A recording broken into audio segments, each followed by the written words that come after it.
Chair recognizes Representative Weiss. Thank you, Madam Speaker. Although we're hopeful to see the end of the pandemic and a continued return to normal in-person learning on the horizon, there will be an aftermath from it that we will have to be sure to address. Unfortunately, enrollment is down in schools right now across Michigan.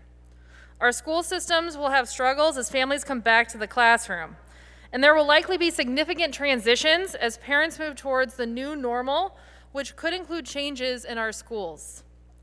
One example of this would be families that enrolled their children into online schools for this year, but may choose to return to a traditional school next school year.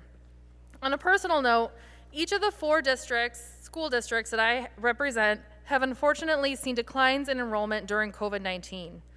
This is all too common in districts across Michigan and is impacting school districts in all of our communities.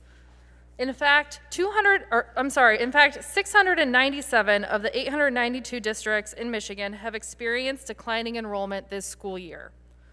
When districts suddenly lose enrollment without a declining enrollment protection, staffing and support services for students can be dramatically and negatively affected. This is particularly troubling in a time when so much is still in flux and parents are frequently making new decisions on what is best for their families. I have personally worked in a school that lost a teacher because we were a few students shy of the minimum count for our staffing levels.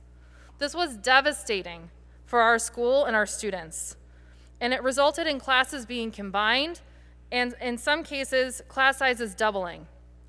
My students were thrown through a loop and felt devastated and disrespected by this midterm disruption. While we are nearing the end of this pandemic, there are still challenges ahead in the fall. There will still likely be the need for smaller class sizes due to COVID-19. Having sudden staffing reductions as a result of declining enrollment will make a full return to in-person instruction particularly challenging. My amendment would help preserve appropriate and stable staffing levels in order to facilitate in-person learning by setting aside $200 million to provide stabilization for districts that see a decrease in enrollment from this year to the next. This pandemic has already forced us to live with so much uncertainty this past year. It is our duty to provide as much stability in the lives of our children as possible. This amendment does just that. Thank you, Madam Speaker. I move my amendment and encourage your support.